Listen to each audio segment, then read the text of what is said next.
ಎಷ್ಟೇ ಗ್ರಹಗಳು ನಿಮಗೆ ಚೆನ್ನಾಗಿದ್ದರೂ, ಯಾರ ಹತ್ರ ಹಣ ಇದ್ದರೂ ಆ ಹಣ ನಿಮಗೆ ಉಪಯೋಗಕ್ಕೆ ಬಂದಿರಲ್ಲ. ಹಣ ಬೇಕಾದಷ್ಟಿದೆ, ವ್ಯಾಧಿಗಳು ನಿಮ್ಮನ್ನು ಬಾಧಿಸ್ತಾ ಇರೋದು. ಡಾಕ್ಟ್ರು ಮಾಡಿ ಎಷ್ಟೋ ಥರದ ಕೀಮೋ ಕೊಡ್ತಾ ಇದ್ದಾನೋ, ವಾರಕ್ಕೆ 3 ಸಲ ಕೀಮೋ. ಬೇಕಾದಷ್ಟು ಹಣ ಇದೆ, ಅಪ್ಪನದು ಹಣ ಇದೆ, ಗಂಡನದು ಹಣ ಇದೆ, ತಂದೆದಿದೆ, ತಮ್ಮಂದಿದೆ, ಎಲ್ಲರೂ ಹಣ ಇದೆ ಕೊಟ್ಟಿದ್ದಾರೆ. ಬಟ್ ಕೀಮೋ ಏನು ಮಾಡೋದು? ಏನು ಮಾಡ್ತೀರಿ? ಅದಕ್ಕಾಗಿ ಸರ್ವತ್ರ ವಿಜಯೀಭವ ಇದನ್ನು ಪಡೆದುಕೊಳ್ಳಬೇಕಾದರೆ 12 ರಾಶಿಗಳವರು ಬರೆದಿಟ್ಕೊಳ್ಳಿ. ಬ್ರಹ್ಮಾಂಡ ನಾಯಕನ ಅವನ ಆಜ್ಞೆ ಇಲ್ಲದೆ ಹುಲ್ಲುಗಡ್ಡಿನೂ ಅಲಗಾಡೋದಿಲ್ಲ ಅನ್ನೋದಾದರೆ ಸ್ಥಿತಿಕಾರಕನಾಗಿರ್ತಕ್ಕಂಥ ಬ್ರಹ್ಮಾಂಡ ನಾಯಕನ ಅದಿಂದಲ್ಲೇ ಬರ್ತಾನೆ. ಯಮ ಆಗಿರಬಹುದು, ಶನಿ ಆಗಿರಬಹುದು. ಆತ ಹೇಳಿದಾಗ ಅವ್ರು ಕೇಳ್ತಾರೆ, ಬಿಟ್ಟರೆ ಬೇರೆ ಇನ್ನೆಂತ ಇಲ್ಲ. ನಿಮ್ಮ ಕರ್ಮವನ್ನು ಕೂಡ ಡಿಲೀಟ್ ಮಾಡಿ ಕರೆಕ್ಟಾಗಿ ನಿಮಗೆ ಡಿಲೈಟ್ ಕೊಡಬೇಕು ಅಂತಂದರೆ, ಅದ್ಭುತವಾಗಿರೋ ಯಶಸ್ವಿನವು ಕೊಡಬೇಕು ಅಂತಂದರೆ, ಪ್ರೀತಿಯ ಬಂಧುಗಳೇ, ನಾವು ನಂಬಿರ್ತಕ್ಕಂತಹ ದೈವ, ಅದು ನಂಬಿರ್ತಕ್ಕಂತಹ ದೈವಶಕ್ತಿ ನಿಮ್ಮ ಒಳಗಡೆನೇ ಇದೆ. ಅದು ಬೇರೆ ಇನ್ನೆಲ್ಲೋ ಇಲ್ಲ. ಏನೋ ಹೇಳ್ತಾರಲ್ಲ, ಯಾರೋ ಒಬ್ಬ ದೇವರನ್ನ ಪ್ರಶ್ನೆ ಮಾಡಿದಂತೆ, ಅಲ್ಲ ಸ್ವಾಮಿ, ನೀನು ಬಡವರಿಗೆ ಒಂದು ರೀತಿ ದರ್ಶನ, ಶ್ರೀಮಂತರಿಗೆ ಒಂದು ರೀತಿ ದರ್ಶನ, ಇದು ನ್ಯಾಯನಾ? ದುಡ್ಡಿರೋರ್ಗೆ ಒಂದು ನ್ಯಾಯ ನಿನ್ನ ದರ್ಶನ, ದುಡ್ಡು ಇಲ್ದೇವ್ರಿಗೆ ಒಂದು ನ್ಯಾಯ, ಯಾಕಪ್ಪ ನೀನು ಭಗವಂತನ ಅಂತ ಇವನು ಪ್ರಶ್ನೆ ಮಾಡ್ತಾನಂತೆ. ಅದಕ್ಕೆ ಭಗವಂತ ಹೇಳೋ ಉತ್ತರ ಎಂಥದ್ದು ಅಂತಂದರೆ, ಅಲ್ಲ ಕಣಯ್ಯ, ಸ್ವಲ್ಪ ಕೇಳಿಸ್ಕೊ ಇಲ್ಲಿ. ನಾನು ಹೇಳಿದೆ, ತಂದೆ ತಾಯಿಗಳೇ ದೇವರು, ಅವರನ್ನು ಕಾಣ್ರೋ, ಅವರನ್ನು ನೋಡ್ಕೊಳ್ರೋ, ಅವ್ರನ್ನ ಚೆನ್ನಾಗಿ ಮಾತಾಡ್ಸರೋ, ಅವರೇ ದೇವರುಗಳಂದೆ. ನೀವು ಕೇಳಿದ್ರಾ? ನನ್ನ ಮಾತು ಕೇಳಲಿಲ್ಲ. ಆಮೇಲೆ ಎಲ್ಲೋ ನೀವು ಮಾಡ್ತಕ್ಕಂತಹದ್ದು ಸೇವೆ ಇದೆಯಲ್ಲ, ಯಾರಿಗೆ ಸೇವೆ ಮಾಡ್ತೀರೋ ಅಂದರೆ ಅಶಕ್ತರು, ಪಾಪ ಶಕ್ತಿ ಇಲ್ಲ ಅವರಿಗೆ, ತುಂಬ ಕಷ್ಟದಲ್ಲಿದ್ದಾರೆ, ಅವ್ರಿಗೆ ಸಹಾಯ ಮಾಡಿ. ಆ ಸಹಾಯ ಮಾಡೋದೇ ದೇವರು ಅಂತಂದೆ. ನೀವು ಕೇಳಿದ್ರಾ? ನೀವು ಕೇಳಲಿಲ್ಲ. ಆಮೇಲೆ ಗಿಡ, ಮರ, ಪಕ್ಷಿ ತುಂಬ ಹಸಿವಿಂದ ಬಳಲ್ತಾ ಇದ್ದಾವಲ್ಲ ಪ್ರಾಣಿ ಪಕ್ಷಿಗಳು, ಅದಕ್ಕೆ ಏನಾದರೂ ಉಣಬಡಿಸೋ ಮುಖಾಂತರ ಆ ಉಣಬಡಿಸ್ತಿರಲ್ಲ, ಅಲ್ಲಿ ದೇವರನ್ನ ಕಾಣ್ರು ಅಂತಂದೆ. ನೀವು ಕೇಳಿದ್ದೀರಾ? ನೀವು ಕೇಳಲಿಲ್ಲ. ನೀವೇ ಈಗ ದೇವಸ್ಥಾನ ಅಂತ ಒಂದು ಕಟ್ಟಿಬಿಟ್ಟು ಒಳಗಡೆ ಒಂದು ವಿಗ್ರಹ ಕೂರಿಸ್ಬಿಟ್ಟು ನೀವೇ ಸಮಯ ನಿಗದಿ ಮಾಡಿಕೊಂಡು ನೀವೇ ರಿಸಿಪ್ಟ್ ಹಂಚ್ಕೊಂಡು ಸರತಿ ಸಾಲ ನಿಲ್ಲಿಸ್ಕೊಂಡು ನನ್ನನ್ನು ಕೇಳೋದು ಯಾವ ನ್ಯಾಯ ಕಣಯ ಅಂತ ಭಗವಂತ ಹೇಳ್ತಾನಂತೆ. ಅದಕ್ಕೆ ನಾವುಗಳು ಏನು ಮಾಡಬೇಕೋ ಅದನ್ನು ಮಾಡ್ಕೊಂಡು ಹೋಗ್ತಿರೋಣ. ಈ ಬಂದು ಹೋಗ್ತಿರ್ತವೆ ಈ ಸಂಖ್ಯೆಗಳು, ವರ್ಷಗಳು ಬಂದು ಹೋಗ್ತಿರ್ತವೆ. ಅದಕ್ಕಾಗಿ ನಾವು ಎಚ್ಚೆತ್ಕೊಂಡು ಏನಾದರೂ ಮಾಡೋಣ ಅಂತಂದರೆ ನಮಗೆ ವಿಷಾದ ದಿನಗಳು ಬರಬಾರದು. ವಿಹಾರದ ದಿನಗಳು, ವಿಶೇಷವಾಗಿರ್ತಕ್ಕಂಥ ಆನಂದದ ದಿನಗಳನ್ನು ನಾವು ವೆಲ್ಕಮ್ ಮಾಡ್ಕೊಳ್ಳೋಣದಾದರೆ ಪ್ರೀತಿಯ ಬಂಧುಗಳೇ, ನಾನೀಗ ಆ ಒಂದು ಚಾರ್ಟ್ ಮತ್ತು ನಿಮಗೆ ಆ ಮಂತ್ರಗಳನ್ನು ಕೊಡ್ತಿರ್ತೇನೆ.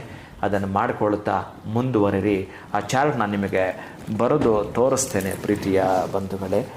ಖಂಡಿತವಾಗ್ಲೂ ಗುರುಗಳೇ, ಈ ಒಂದು 12 ರಾಶಿಯವರಿಗೆ ಇದು ವರ್ಷ ಭವಿಷ್ಯದ ರೀತಿನಲ್ಲ, ಯಾವ ರೀತಿ ಇರುತ್ತೆ ಅಂತ ನಮಗೆ ಒಟ್ಟಾರೆ ನೀವು ತಿಳಿಸ್ಕೊಟ್ರಿ ಅಂತಾನೆ ಹೇಳ್ಬೋದು.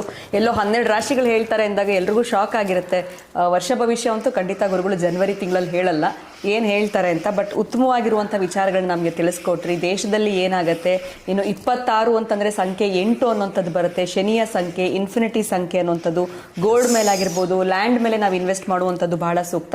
ಇನ್ನು ಬಹಳ ವಿಶೇಷವಾಗಿ ಈ ಒಂದು ವರ್ಷದಲ್ಲಿ ಗ್ರಹಣ ಬರೋದಿಲ್ಲ, ಬಟ್ ಬಿಸಿಲಿನ ತಾಪಮಾನ ಜಾಸ್ತಿ ಇರುತ್ತೆ ಅಂತ ಹೇಳಿದ್ರಿ.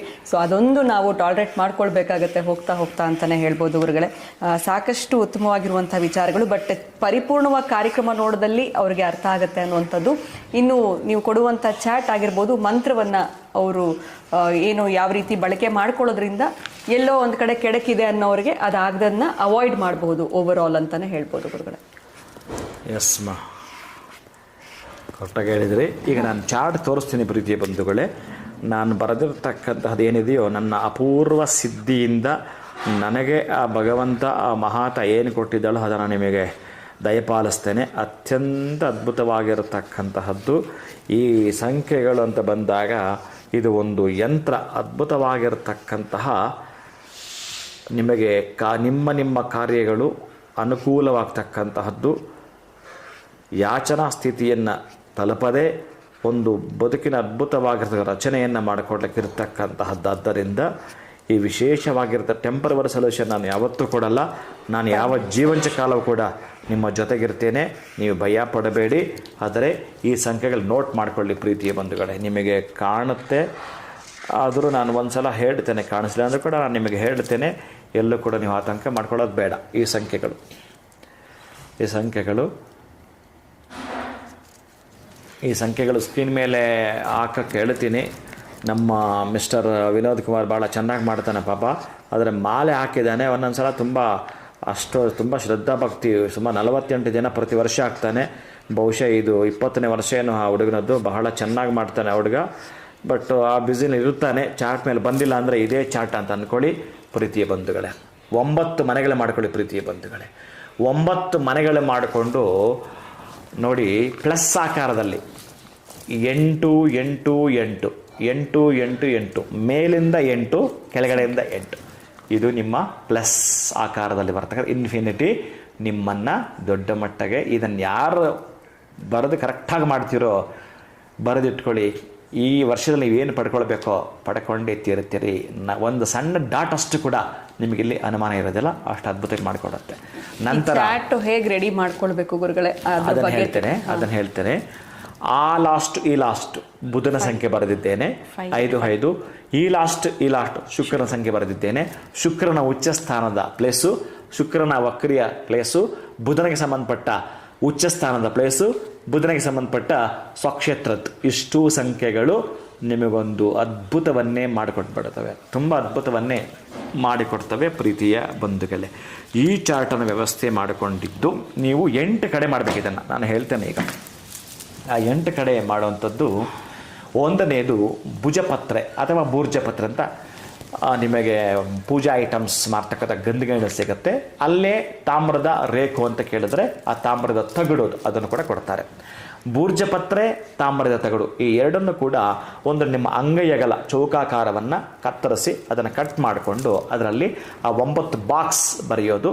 ಮೇಲಿಂದ ಮಧ್ಯದಲ್ಲಿ 8, ಮಿಡ್ಲಲ್ಲಿ ಮತ್ತೆ 8 ಬರಬೇಕಾದ್ರೆ ಅದು ಪ್ಲಸ್ ಹಾಕೋದ್ರಲ್ಲಿ ಬಂದ್ಬಿಡ್ತು.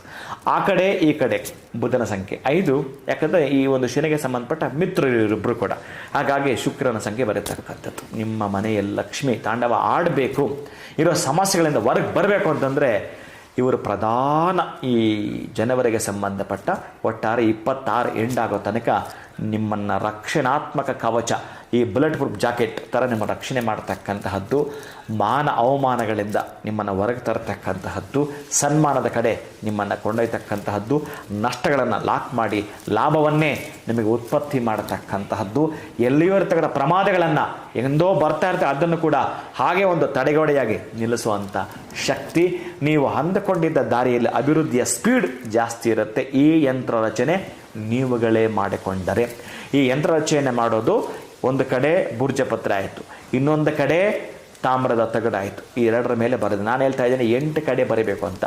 ನೀವು ಎಲ್ಲಾದರೂ ಹೋದರೆ ಈ ಬೆಟ್ಟ ಗುಡ್ಡದ ಕಡೆ ನೋಡಿ, ಈ ಹುಡುಗರು, ಈ ಪೋಲಿ ಹುಡುಗರು ಅವ್ರ ಹೆಸರು ಕೆತ್ತನೆ ಮಾಡಿ ಒಂದು ಲವ್ ಸಿಂಬಲ್ ಬರ್ದಿರ್ತಾರೆ. ಇನ್ನು ಅವನು ಯಾವುದೋ ಹುಡುಗಿ ಲವ್ ಮಾಡಿ ಅವಳ ಹೆಸರು ಒಂದು ಚಿಹ್ನೆ ಹಾಕಿದ, ಕರೆಕ್ಟಾ? ಹೌದು. ಇದೆಲ್ಲ ದೇವಸ್ಥಾನದ ಕಡೆ ಹೋದಾಗಲೂ ಮಾಡಿರ್ತಾರೆ ಪಾಪ. ಇನ್ನು ಅವನಿಗೆ ಅಂಥದ್ದೇ ಹುಚ್ಚಿರುತ್ತೆ. ಇನ್ನು ಏನು ಹೇಳ್ತಾರಲ್ಲ, ಮದುವೆ ಹೋಗೋ ತನಕ ಹುಚ್ಚು ಬಿಡಲ್ಲ, ಹುಚ್ಚು ಹೋಗೋ ತನಕ ಮದುವೆ ಆಗಲ್ಲ ಅಂತ ಅವ್ರದ್ದು ಅದಿರುತ್ತೆ, ಏನು ಮಾಡೋಕ್ಕೆ ಬರಲ್ಲ. ನಾನು ಹೇಳ್ತಿರೋದು ಅಂಥ ಎಲ್ಲ ನಿರ್ಜನ ಪ್ರದೇಶದ ಅಥವಾ ನಿಮ್ಮ ದೇಗುಲಕ್ಕೆ ಸಂಬಂಧಪಡುವ ಯಾವತ್ತಾದರೂ ಪರವಾಗಿಲ್ಲ. ನಾನು ಹೇಳ್ತಿರೋದು ಈ ತಿಂಗಳಲ್ಲಿ ಏನಾದರೂ ಮಾಡಿಕೊಳ್ತೀನಿ ಅಂತಂದರೆ ನೀವು ಬರೆದುಕೊಳ್ಳಲೇಬೇಕಾಗದ ಪ್ರೀತಿಯ ಬಂಧುಗಳೇ.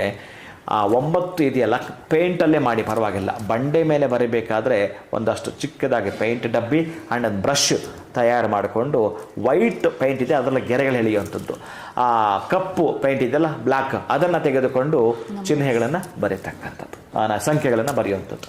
ಇಷ್ಟನ್ನು ಮಾಡಿ ಬರ್ತೀರಿ. ಒಟ್ಟಾರೆ ಎಷ್ಟು ಕಡೆ ಆಯಿತು? 3 ಕಡೆ ಆಯಿತು. ಆಮೇಲೆ ಎಲ್ಲಿಯಾದರೂ ನಿಮಗೆ ಸಿಗುವಂಥದ್ದು ಈ 3 ವೃಕ್ಷಗಳ ಮೇಲೆ ಕೂಡ ಅಲ್ಲಿ ನಾಯಿ ಒಂದು ನೋಡಬಾರ್ದು, ಇನ್ಯಾರು ನೋಡಿದ್ರೂ ಪರವಾಗಿಲ್ಲ, ನಾಯಿ ಒಂದು ಇರಬಾರ್ದು ನೀವು ಬರೆಯುವಾಗ. ವಿಶೇಷವಾಗಿ ಇನ್ನು ಶನಿಗೆ ಸಂಬಂಧಪಡ್ತಕ್ಕಂತಹದ್ದು ಬನ್ನಿ ವೃಕ್ಷ, ಅದರ ಮೇಲೆ ಕೂಡ, ಅಥವಾ ಬೇರೆ ದೇವಸ್ಥಾನ ಇದೆ ಅಲ್ಲಿ ಬರ್ಸೋದಂದ್ರೆ ಬೇರೆ ಕಡೆಯಲ್ಲಾದರೂ ನೋಡಿ. 8 ಕಡೆ ನಾನು ಟೈನಿ ಯಾವಾಗಲಾದರೂ ಬರೀ ಅಭ್ಯಂತರ, ಒಂದೇ ದಿನ ಅಂತಲ್ಲ. ಇವತ್ತು ಬೆಟ್ಟದ ತಪ್ಪಲಲ್ಲಿ ಬರೆದ್ರಿ, ಇನ್ನೊಂದು ದಿವಸ ಅರಳಿ ಮರದ ಹತ್ರ ಬರೆದ್ರಿ, ಮತ್ತೊಂದು ದಿವಸ ಔದುಂಬರ ವೃಕ್ಷ, ಅರಳಿ ವೃಕ್ಷ ಆ್ಯಂಡ್ ಬನ್ನಿ ವೃಕ್ಷ, ಈ 3ರ ಮೇಲೂ ಕೂಡ ಬರೋದಾಯಿತು. ಅಲ್ಲಿಗೆ ಎಷ್ಟಾಯಿತು? 6 ಆಯಿತು. ಇನ್ನು 2 ಏನಿದೆಯೋ ಅದು ಪ್ರತಿನಿತ್ಯ ನೀವು ಮಾಡ್ಕೊಳ್ಳತಕ್ಕಂಥದ್ದು. ಎಲ್ಲಿ ಮಾಡ್ಕೊಳ್ತೀರಿ ಅಂತಂದರೆ, ನೀವು ಪೆನ್ನು ಅಥವಾ ನಿಮಗೆ ಕಾಣಿಸಬಾರ್ದು ಅಂತಂದರೆ ಪೆನ್ಸಿಲ್ ತೊಗೊಂಡು ಮಾಡಿಕೊಂಡ್ರೂ ಆಯಿತು. ನಿಮ್ಮ ಬಲಗೈಯಿಂದ ಎಡಗೈ ಮೇಲೆ ಹೀಗೆ ಬಾಕ್ಸ್ ಮಾಡ್ಕೊಳ್ಳೋದು. 8 8 8, ಈ ಕಡೆ 8 ಈ ಕಡೆ 8, 5 5 6 6 ಬರೆಯುವಂಥದ್ದು. ಕಾಣಿಸೋದಿಲ್ಲ ಯಾರಿಗೂ, ಕಾಣಿಸಬಾರ್ದು ಕೂಡ, ಹಾಗೆ ಬರ್ಕೊಳ್ಳೋದು. ಮತ್ತೆ ಎಡಗೈಯನ್ನು ತೆಗೆದು ಬಲಗೈ ಮೇಲೆ ಬರ್ಕೊಳ್ಳೋಂಥದ್ದು. ಪೆನ್ಸಿಲ್ ತಗೊಂಡು ಒಟ್ಟಾರೆ ಆ ಮಾರ್ಕ್ ಏನು ನೀವು ಆ ಗೆರೆಗಳಾಗ್ತಿರೋ ಅದು ನಿಮಗೆ ಗೊತ್ತಾಗಬೇಕು. ಅದಕ್ಕೆ ನಾನು ಮೊದಲೇ ಹೇಳಿದೆ, ಇದೊಂದು ಪ್ರತಿಧ್ವನಿ ನಿಮಗೆ ನೀವೇ ನಿಮಗೆ ನೀವೇ ಮಾಡಿಕೊಳ್ಳತಕ್ಕಂತಂದರೆ ಈ ಸಂಖ್ಯೆಗಳನ್ನು ಬರೆಯುವಂಥದ್ದು. 2 ಕೈಯಲ್ಲಿ ಕೂಡ ಬರೆದುಕೊಳ್ಳುವಂಥದ್ದು. ಅಲ್ಲಿಗೆ 8 ಕಂಪ್ಲೀಟ್ ಆಯಿತು. ಇಷ್ಟು ನೀವು ಪ್ರತಿನಿತ್ಯ ಮಾಡ್ತಾ ಇರ್ತೀರಿ. ಎಷ್ಟು ದಿವಸ ಮಾಡಲೇಬೇಕು ಅಂತಂದ್ರೆ, ಒಂದೇ ಸರಿ ಹೋಗಿ ವೃಕ್ಷದ ಮೇಲೆ ಬರೆಯುವಂಥದ್ದು, ಕೈ ಮೇಲೆ ಎಲ್ಲ ಒಂದೇ ದಿನದಲ್ಲೇ ಆಗಬೇಕಾಗ? ಒಂದೇ ದಿನ ಅಲ್ಲ, ನಾನು ಹೇಳ್ತಿರೋದು ಯಾವಾಗ ಸಾಧ್ಯವಾಗ್ತದೆ ಅದನ್ನು ಮಾಡಿ. ಈಗ ನೋಡಿ, ಈ ವಿಡಿಯೋ ಪಾಪ ಇವತ್ತು ನೋಡಿದ್ದಾರೆ, ಇನ್ನು ಕೆಲವರು ಈ ತಿಂಗಳಾದ್ಮೇಲೆ ನೋಡ್ತಾರೆ, ಅವ್ರಿಗೂ ಅಪ್ಲೈ ಆಗುತ್ತೆ. ಒಟ್ಟಾರೆ ವರ್ಷ ತನಕ ಅಪ್ಲೈ ಆಗುತ್ತೆ. ಇದು ವರ್ಷದ ಎಂಡ್ ಮೂಮೆಂಟಲ್ಲಿ ನೋಡಿದವ್ರಿಗೂ ಆ ತಿಂಗಳಲ್ಲಿ ಅಪ್ಲೈ ಆಗುತ್ತೆ. ಆವತ್ತು ಗುರುಗಳೇ ಇರೋದೇ ಒಂದು ವಾರ. ಗೊತ್ತಿಲ್ವಲ್ಲ ಕಣಯ್ಯ, ನೀನು 1 ವರ್ಷ ಶ್ರಮ ಪಟ್ಟಿದ್ದು, ಎಷ್ಟು ಎಫರ್ಟ್ ಹಾಕಿದ್ದು, ನಿನಗೆ ಅವಕಾಶ ಅಂತ ಸಿಕ್ಕಿದ್ರೆ 1 ಅವರ್ ಸಾಕಲ್ಲ, 1 ನಿಮಿಷ ಸಾಕಲ್ಲ. ಓರೇ ನೋಟದಲ್ಲಿ ಭಗವಂತ ನೋಡಿದ್ರು. ಅದಕ್ಕಾಗಿ ಈ ವರ್ಷದ ಎಂಡಲ್ಲಿ ನಾನು ಇನ್ನು 4 ದಿವಸ ಇದೆ, 5 ದಿವಸ ಇದೆ ಗುರುಗಳೇ, ಆವಾಗಷ್ಟೇ ಈ ವಿಡಿಯೋ ನೋಡಿದ್ದು ಅಂತಂದರೆ ಆತನಿಗೂ ಅಪ್ಲೈ ಆಗುತ್ತೆ. ಅವನು ಒಂದೇ ದಿನದಲ್ಲೂ 2ನೇ ದಿನದಲ್ಲೂ ಕೂಡ ಇದನ್ನು ಮಾಡಬಹುದು. ಆಮೇಲೆ ಆ ತಾಮ್ರದ ತಗಡಲ್ಲಿ ನೀವು ಮಾಡಿದ್ದೀರಲ್ಲ, ಆ ಬೂರ್ಜು ಪತ್ರ ಮಾಡಿದಿರಲ್ಲ, ಅದನ್ನು ಮಾತ್ರ ಸ್ವಲ್ಪ ಮಧ್ಯಕ್ಕೆ ಅರಿಶಿಣ ಸ್ವಲ್ಪ ನೀರಿನಿಂದ ಕಲಸಿ ಕುಂಕುಮ ಇಟ್ಟು ಆ 2ಕ್ಕೂ ಕೂಡ ದೀಪ ಹಾಕ್ತಕ್ಕಂತಹದ್ದು. ಅದನ್ನು ಮಡಚಬಾರ್ದು, ಹಾಗೇ ಎಲ್ಲಿಯಾದರೂ ಒಂದು ಪೆಟ್ಟಿ, ಒಂದು ತಿಜೋರಿಯಲ್ಲಿ ಹಾಗೇ ಇಡುವಂಥದ್ದು. ಅದಕ್ಕೆ ಬಾಕ್ಸ್ ಆದರೆ ಬಹಳ ಉತ್ತಮ ಇರುತ್ತೆ. ಅದನ್ನು ಇಡಿಸುವಷ್ಟು ಒಂದು ಸೈಜ್ ಬಾಕ್ಸ್ ಅದರ ಮೇಲೆ ನೀವೆಲ್ಲಾದರೂ ನಿಮಗೆ ಸಂಬಂಧಪಟ್ಟ ಗೌಪ್ಯವಾಗಿರೋ ಪ್ಲೇಸಲ್ಲಿ ಇಟ್ಟು ಮುಟ್ಟಿ ನಮಸ್ಕಾರ ಮಾಡಿಕೊಂಡು ಹೋಗುವಂಥದ್ದನ್ನು ಮಾಡುತ್ತಾ ಬನ್ನಿಯಪ್ಪ. ಈ ವರ್ಷ ನೀವು ಏನು ಅಂದುಕೊಂಡಿರ್ತೀರೋ ಅಂತಹದ್ದೇ ಆಗೋದು. ಯಾವನೋ ಎಲ್ಲೋ ಬಚ್ಚಿಟ್ಕೊಂಡ್ಬಿಟ್ಟಿದ್ದಾನೆ ಗುರುಗಳೇ, ಅವನು 2 ವರ್ಷ ಆಯಿತು 3 ವರ್ಷ ಆಯಿತು, ಇನ್ನು ಅಷ್ಟೇ ಅವನು ದುಡ್ಡು ಕೊಡಲ್ಲ. ಅವನೇ ಬಂದು ಕೊಡಬೇಕು. ಈ ಚಾರ್ಟ್ ಹೇಗೆ ತಲುಪಿಸುತ್ತೋ ಗೊತ್ತಿಲ್ಲ ಅವನಿಗೆ. ಅವನಿಗೆ ನ್ಯಾವಿಗೇಷನ್ ನೀವು ಮಾಡಿದ್ದೀರಲ್ಲ, ಅವನಿಗೆ ಒಂದು ನ್ಯಾವಿಗೇಷನ್ ಇದೆ. ಹೋಗಿ ಮುಟ್ಟಿ ಎಳ್ಕೊಂಬಂದು ನಿಮ್ಮ ಮುಂದೆ ಇದನ್ನೇ ಪವಾಡ ಅಂತಾರೆ, ದೈವಶಕ್ತಿ ಅಂತಾರೆ. ಅದಕ್ಕೆ ನಮಗೆ ಗ್ರಹ ಬಲವೋ ಯಾವುದಿಲ್ಲ ಅಂತಂದ್ರೆ ಈ ದೈವ ಬಲ ನಿಮ್ಮನ್ನು ಕೈ ಹಿಡಲೇಬೇಕು ಪ್ರೀತಿಯ ಒಂದು ಕಡೆ. ಇನ್ನು ಈ ರಾಶಿಗಳಿಗೆ ಸಂಬಂಧಪಟ್ಟ ಹಾಗೆ ಏನಿದೆಯೋ ಆ ರಾಶಿಗೆ ಸಂಬಂಧ ಬೀಜಾಕ್ಷರ ಇದೆಯಲ್ಲ, ಇನ್ನು ಬೀಜ ಅಂದರೆ ನಾನು ಹೇಳೋ ಹಾಗಿಲ್ಲ, ಸೀಡು ನೀವೆಲ್ಲೋ ಡಬ್ಬಿಲಿ ಹಾಕಿಟ್ಟಿದ್ದೀರಿ, ಮೊಳಕೆ ಬರುತ್ತಾ? ಬರಲ್ಲ. ಅದನ್ನೆಲ್ಲ ಹಾಕಬೇಕು, ಅಲ್ಲಿ ಹಾಕಬೇಕು. ಆ ನೀರು ಮಣ್ಣು ಆ ಒಂದು ಭೂಮಿ ಮೇಲೆ ಹಾಕಿದ್ರೆ ಬಹುಶಃ ಅದು ಪುಟ್ಟಿದೇಳುತ್ತೆ. ಏನಾಗಿದ್ರೆ ಅದು ಗಿಡವಾಗಿ ಮರವಾಗಿ ಹೇಳುತ್ತೆ. ಈ ನಾಮ ಜಪಕ್ಕಿಂತಲೂ 1000 ಪಟ್ಟು ಫಲ ಕೊಡುವಂಥದ್ದು ಬೀಜಾಕ್ಷರ. ಅದಕ್ಕೆ ಆ ಬೀಜಾಕ್ಷರಗಳನ್ನು ಬಹಳ ತಾಂತ್ರಿಕ ಪದ್ಧತಿಯಲ್ಲಿ ಬಹಳ ಬಳಸ್ತಾ ಬರ್ತಾರೆ. ಅಂತಹ ಬೀಜಾಕ್ಷರಗಳು ಒಂದೊಂದು ರಾಶಿಗೂ ಇದೆ. ಆ ರಾಶಿಯ ಬೀಜಾಕ್ಷರಗಳು ನಾನು ಹೇಳ್ತೇನೆ ಪ್ರೀತಿಯ ಬಂಧುಗಳೇ.